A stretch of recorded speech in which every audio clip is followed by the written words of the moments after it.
Hello everyone. देखिए आज की इस वीडियो में हम बात करेंगे BSc fifth semester math unit number 2 हमारे यहाँ पर चल रही है और आज का टॉपिक रहेगा रोड्रिग फार्मूला। देखिए इस चैप्टर में अगर सबसे ज़्यादा कोई इंपॉर्टेंट टॉपिक है और जो पूछा जाता है तो वो है रोड्रिग फार्मूला। तो इसको आपको ध्यान से समझना चाहिए और इसका स्टेटमेंट और इसके साथ साथ इसका प्रूफ तो इम्पोर्टेंट है ही। तो चलिए हम समझते हैं क्या होता है रोड्रिग फार्मूला। देखिए सबसे ज़्यादा जो इसमें कॉम्प्लेक्स है वो इसका स्टेटमेंट हमको समझना है। तो अगर आप इसका स्टेटमेंट समझ पाते हो तो ये आसानी से हम इसका प्रूफ फिर कर पाएंगे। तो ये क्या कहता है, देखिए अगर मैं आसान भाषा में कहूँ तो इसने ये कहा है कि भाई अगर किसी कर्व को लाइन ऑफ कर्वेचर, क्या मैंने कहा, अगर किसी कर्व को लाइन ऑफ कर्वेचर होना है तो एक इक्वेशन को उसको सेटिस्फाई करना होगा और वो इक्वेशन है ये, राइट। ये केवल ये है रोड्रिग फार्मूला। तो क्या कहता है, अगर हम स्टेटमेंट की बात करें तो a necessary and sufficient condition that a curve C on the surface S is line of curvature is that there exist a function kappa such that along the curve kappa D R plus D N is equal to 0 where kappa is equal to 1/ρ। तो क्या कहता है, basically ये कहता है कि भाई अगर किसी कर्व को जो कि किसी सरफेस पर है, इसको अगर लाइन ऑफ कर्वेचर होना है तो वहाँ पर एक फंक्शन कप्पा इस टाइप से एग्जिस्ट करेगा कि ये इक्वेशन वहाँ पर आएगी, राइट। तो बेसिकली अगर किसी कर्व को लाइन ऑफ कर्वेचर होना है तो इस इक्वेशन को सेटिस्फाई करना पड़ेगा और ये इक्वेशन आपको भी याद करनी पड़ेगी, राइट। तो ये इसका स्टेटमेंट है, सिंपल स्टेटमेंट है। क्या है स्टेटमेंट, भाई अगर किसी कर्व को लाइन ऑफ कर्वेचर होना है तो इस इक्वेशन को सेटिस्फाई करना पड़ेगा, यही इसकी नेसेसरी एंड सफिशिएंट कंडीशन है और इसी को ही हम कहते हैं रोड्रिग फार्मूला। तो जब उसका स्टेटमेंट आएगा तो आपको ये लिखना होगा, क्या, a necessary and sufficient condition that a curve C on the surface S is line of curvature is that, कि भाई वो इस टाइप से यहाँ पर होगा। तो चलिए हम इसका प्रूफ करते हैं। तो बेसिकली सबसे पहला इसने कहा नेसेसरी एंड सफिशिएंट कंडीशन, तो दो पार्ट में इसका प्रूफ होगा। सबसे पहले necessary condition and than sufficient condition. Basically क्या होता है, नेसेसरी कंडीशन में हमसे जो कहा गया है प्रूफ करने के लिए, जैसे हमको यहाँ पर क्या कहा गया है कि भाई अगर किसी कर्व को लाइन ऑफ कर्वेचर होना है तो आपको ये प्रूफ करना है। नेसेसरी कंडीशन में हम क्या करेंगे, हम इसको जो प्रूफ करना है उसको मान लेंगे और हम इसमें लाइन ऑफ कर्वेचर प्रूफ करेंगे इस इक्वेशन की सहायता से, right. So let's kappa D R plus D N is equal to 0 and we have to show that the curve C is line of curvature, right. तो हम इस equation को यहाँ पर मान लेंगे और हमको जो प्रूफ करना है, हमको लाइन ऑफ कर्वेचर अब हम यहाँ पर प्रूफ करेंगे, राइट। तो ये होता है सिंपली इसमें। अब देखिए यहाँ पर एक इसमें टर्म आया हुआ है डी आर। आपको पता है आर क्या होता है? आर अगर आपको पता हो, राइट, आर जो होता है वो u और v का फंक्शन होता है। r u और v का फंक्शन होता है। इसको मैं कुछ इस टाइप से लिख सकता हूँ, D R upon D R is equal to D R upon यहाँ पर हो जाएगा b, या ये हमारा यहाँ पर u है तो डी यू, राइट। ये हमारा यहाँ पर D U upon D are. उसी प्रकार से डी आर यहाँ पर हो जाएगा b डी बी, यहाँ पर भी डी बी और यहाँ पर ही हो जाएगा डी आर। इसको हम इस टाइप से यहाँ पर लिख सकते हैं। अब यहाँ पर अगर आप देखोगे तो ये तो 1 हो जाएगा, right. D R upon D R है 1। उसी प्रकार से D R upon D you है, तो क्या मैं इसको R1 लिख सकता हूँ क्या, राइट। आपको पता होगा D R upon D U को हम R1, then D R upon D B को हम क्या लिखते थे, R2। आपको याद आ रहा होगा फर्स्ट फंडामेंटल फॉर्म, राइट, मैंने बताया था आपको। तो ये हम इस टाइप से इनको यहाँ पर लिख सकते हैं। तो क्या मैं इसको R1 लिख सकता हूँ, R1, और यहाँ पर हो जाएगा D U, R1 D U upon D R plus यहाँ पर हो जाएगा R2 D B upon D R. ये अगर मैं डी आर इधर ले जाऊँ तो ये हो जाएगा D R is equal to R1 D U plus R2 D V, right. इस टाइप से हमारा यहाँ पर ये हो जाएगा। यही सेम कॉन्सेप्ट अगर मैं यूज़ करूँ एन के लिए, राइट, क्योंकि अगर आप यहाँ पर देखोगे तो इसमें हमारे पास एन भी है। तो यही सेम कॉन्सेप्ट अगर मैं एन के लिए यूज़ करूँ तब हमारे पास डी एन आ जाएगा। डी एन क्या हो जाएगा, D N is equal to N1 D R, यहाँ पर ये D U plus N2 D V, right. ये सेम कॉन्सेप्ट की सहायता से मैं डी एन के लिए भी ये ऐसा लिख सकता हूँ, राइट, जैसे हमने डी आर के लिए लिखा, राइट। अगर मैं यहाँ पर इन इक्वेशंस की values number first, equation number second की वैल्यूज इक्वेशन नंबर फर्स्ट जो हमको प्रूफ करना है उसमें यहाँ पर रखूँ, क्योंकि हमारे पास डी आर भी है और डी एन भी है। इन दोनों की वैल्यू अगर मैं इस इक्वेशन में रखता हूँ तब ये हमारे पास कुछ इस टाइप से हो जाएगा। कप्पा डी आर की value that is R1 DU plus R2 DB, उसी प्रकार से plus D N that is N1 DU plus N2 DV is equal to 0। ये हमारे पास वैल्यू आ जाएगी। नाउ अगर मैं यहाँ पर इस इक्वेशन में पहले R1 से और दूसरी बार R2 से अगर यहाँ पर इसका मैं गुणा करूँ, या मैं लेट्स से डॉट प्रोडक्ट यहाँ पर करूँ, पहले R1 का और देन हम करेंगे R2 का, राइट। पहले R1 और देन R2 एक एक करके यहाँ पर हम करेंगे। तो लेट्स से मैं R1 का यहाँ पर इसमें डॉट प्रोडक्ट करता हूँ, तो ये क्या हो जाएगा, देखिए आपको समझना है। Kappa R1 dot R1 DU, right, plus R2 dot R1 DV plus N1 dot R1 DU plus N2 dot R1 DV is equal to 0, right. यहाँ पर इस टाइप से हो जाएगा। अगर मैं R2 से इसमें गुणा करूँ, डॉट प्रोडक्ट करूँ, राइट, गुणा नहीं डॉट प्रोडक्ट कहना सही यहाँ पर होगा। तो R2 का अगर मैं यहाँ पर डॉट प्रोडक्ट करूँ तब ये हमारे पास कुछ इस टाइप से हो जाएगा कि R1 dot R2 DU plus R2 dot R2 DV plus N1 dot R2 DU plus N2 dot R2 DV is equal to 0। अब आपको फर्स्ट फंडामेंटल फॉर्म और सेकंड फंडामेंटल फॉर्म में जाना है, राइट। फर्स्ट फंडामेंटल फॉर्म और second fundamental form में जाना है, जहाँ पर मैंने आपको बताया था कि R1 डॉट R1 अगर होगा तो उसको हम क्या कहेंगे, उसको हम E कहते हैं, राइट। E क्या होता है, E होता है R1 डॉट R1। F क्या होता है, F होता है R1 डॉट R2 या R2 dot R1। First fundamental form में मैंने आपको बताए हैं, राइट। E F देन हमारे यहाँ इसमें जी भी होता है, तो जी का इसमें यूज़ नहीं आएगा आई थिंक, या हम लिख देते हैं। जी भी होता है R2 डॉट R2, राइट, ये मैंने आपको बताया था। फिर L M और N सेकंड फंडामेंटल फॉर्म में मैंने आपको बताए थे, एक प्रूफ था उसमें मैंने आपको बताया था। इसमें L की वैल्यू होती है R1 dot N1, R1 dot N1 ये होता है माइनस का।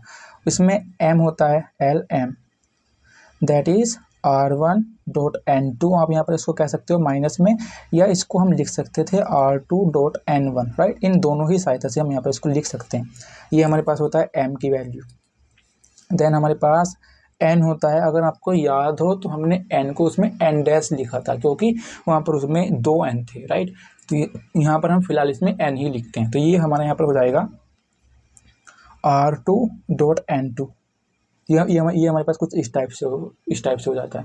तो ये हो जाएगा। अगर हम इन सब की वैल्यू क्वेश्चन नंबर लेट से थर्ड और फोर्थ में यहाँ पर रखता हूँ, तो ये क्या हो जाएगा, कप्पा ये हमारे पास हो जाएगा E, kappa E DU R2 dot R1 क्या हो जाएगा, F हो जाएगा। कहाँ पर है R2, ये रहा देखिए, राइट। तो F R1 डॉट R2 या R2 डॉट R1 ये F हो जाएगा, F DB plus N1 dot R1, N1 dot R1 क्या हो जाएगा, ये माइनस है तो माइनस L यहाँ पर हो जाएगा, माइनस L यहाँ पर हो जाएगा DU plus N2 dot R1 क्या है, N2 डॉट R1 अगर आप यहाँ पर जाओगे एक N2 डॉट R1 क्या है, तो यहाँ पर आप देखोगे ये माइनस के M हो जाएगा, माइनस के M यहाँ पर हो जाएगा DV is equal to 0।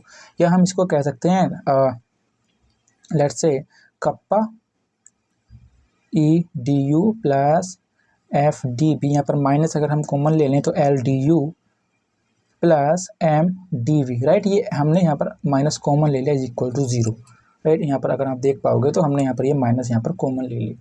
Now same concept हम यहाँ पर इसमें भी अप्लाई कर सकते हैं, इक्वेशन नंबर 4 में भी, राइट। तो इसको हम लिख सकते हैं कप्पा, यहाँ पर R1 डॉट R2 है, तो R1 डॉट R2 क्या हो जाएगा, अगर आप यहाँ पर देखोगे R1 डॉट R2 क्या है, F है, तो kappa F DU plus R2 dot R1 है, राइट। हमारे यहाँ पर क्या था, ये रहा R2 डॉट R2 है, तो ये हमारे पास Z हो जाएगा, राइट। ये हमारे पास Z हो जाएगा, तो Z DV माइनस हम ऑलरेडी यहाँ पर कॉमन ले लेते हैं, तो यहाँ पर ये हो जाएगा N1 डॉट R2, N1 कहाँ पर है, N1 डॉट R2, तो N1 डॉट R2 यहाँ पर क्या हो जाएगा, ये माइनस के M, या हम यहाँ पर डायरेक्ट हमने माइनस ऑलरेडी कॉमन ले लिया तो M लिख सकते हैं, M DU plus N2 dot R2 यहाँ पर ये क्या हो जाएगा, N हो जाएगा, तो N DV is equal to 0।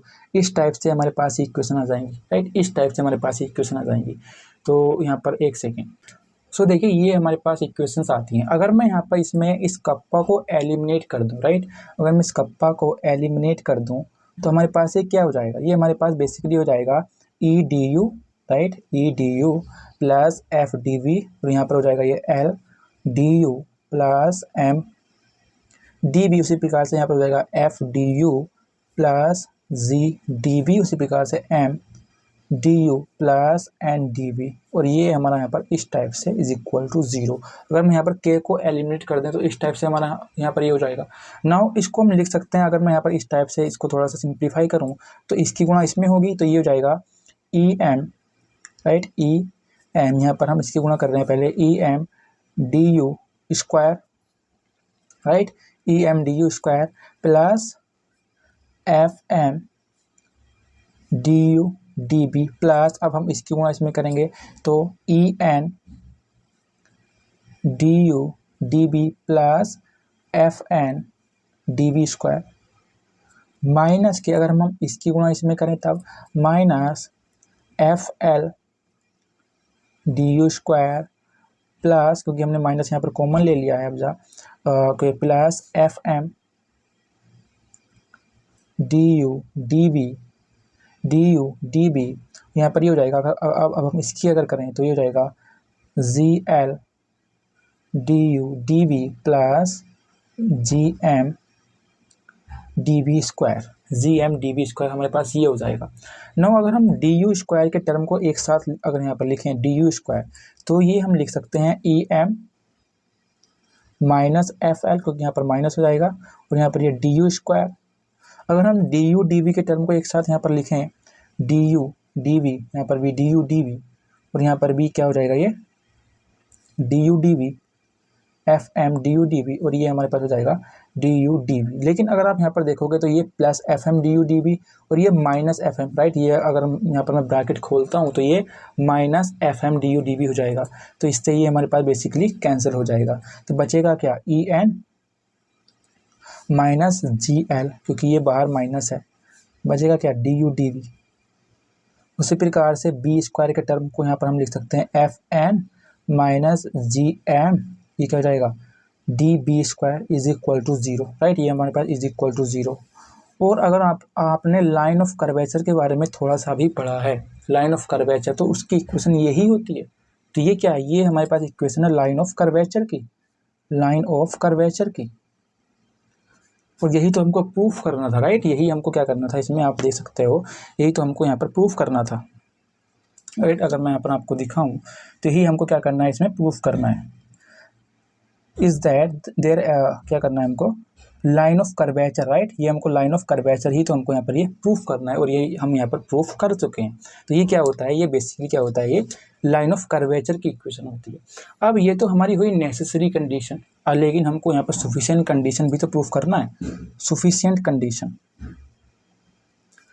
क्योंकि नंबर आपको तभी मिलेंगे जब आप दोनों ही कंडीशन यहाँ पर प्रूफ करोगे। तो सफिशिएंट कंडीशन में जैसे हमने पिछली बार क्या माना था, वो इक्वेशन थी, और तब हमने यहाँ पर इसको लाइन ऑफ कर्वेचर प्रूफ किया। अब हम क्या कहेंगे, let's say we have to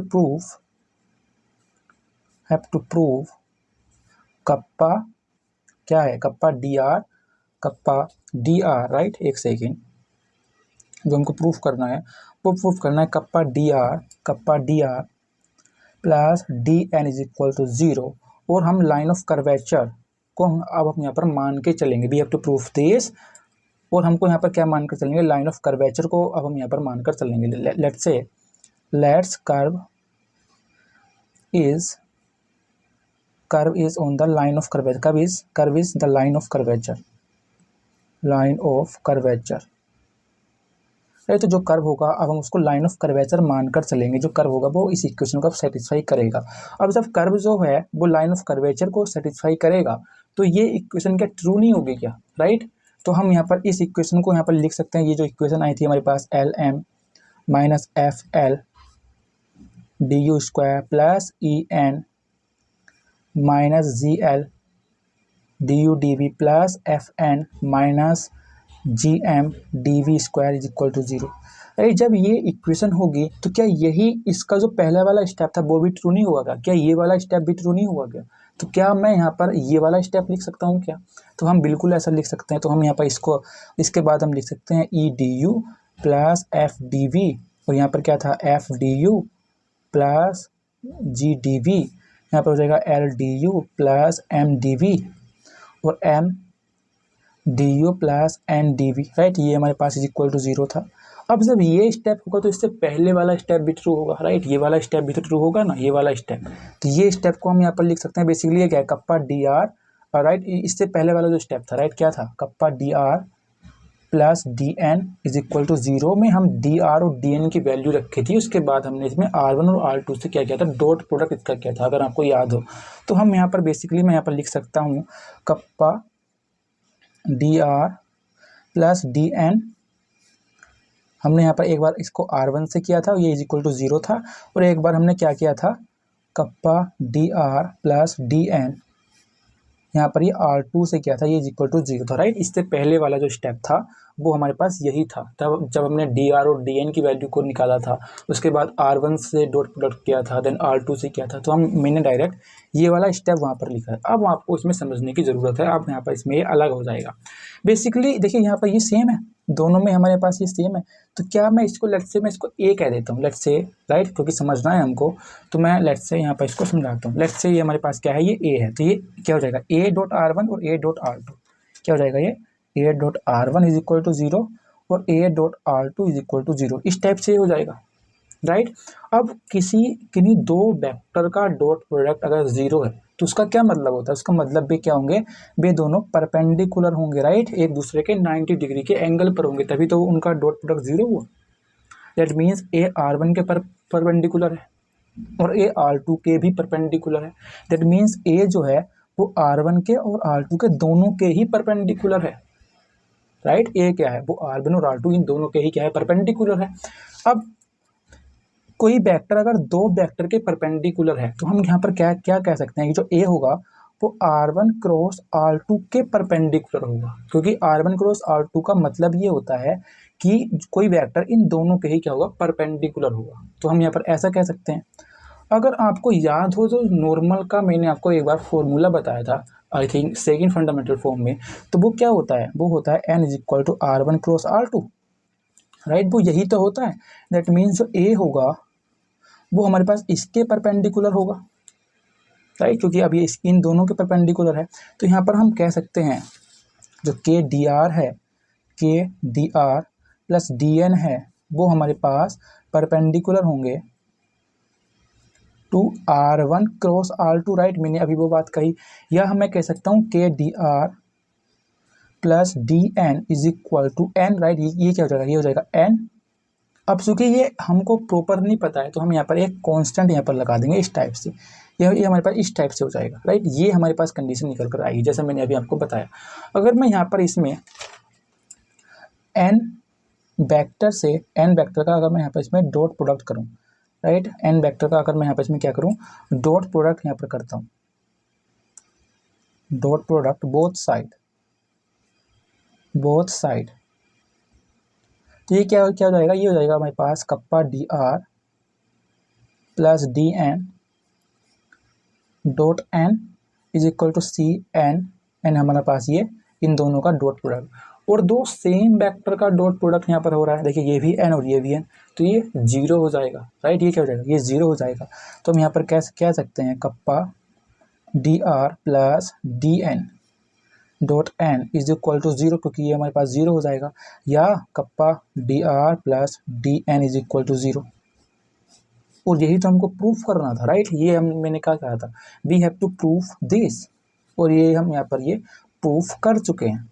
सो ये हमारे पास होता है sufficient condition of Rodrigues theorem, तो ये आपको समझना था।